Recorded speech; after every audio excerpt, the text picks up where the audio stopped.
Panglima Jenderal TNI Andika Perkasa memimpin sidang pantukir bagi penerimaan Taruna-Taruni Tentara Nasional Indonesia tahun anggaran 2022.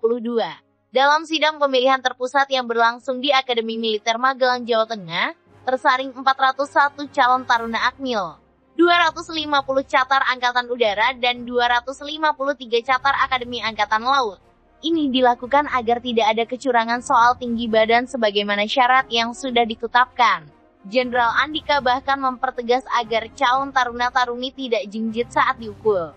Jenderal Andika Perkasa membuat suatu terobohan peraturan dalam penerimaan Catar Akademi TNI, yakni soal tinggi untuk taruna-taruni, di mana peraturan Panglima TNI itu batas minimal tinggi badan untuk pria dari 163 kini direvisi menjadi 160 cm, dan untuk wanita yang sebelumnya 157 menjadi 150 cm.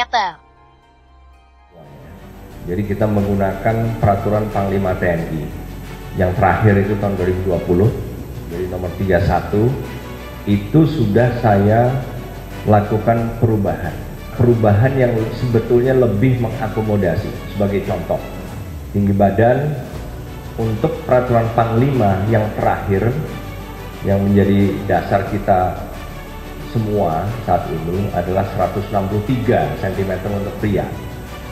Untuk wanita 157, betul ya? Betul.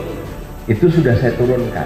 Jadi saya sudah membuat revisi sedemikian rupa sehingga lebih mengakomodasi kondisi umum remaja Indonesia.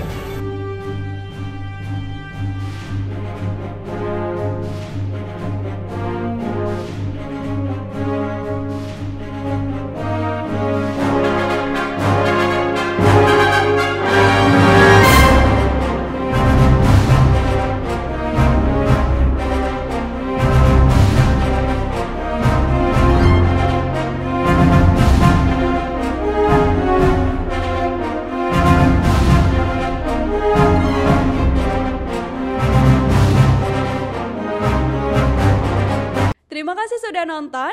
Jangan lupa like, subscribe, dan share ya.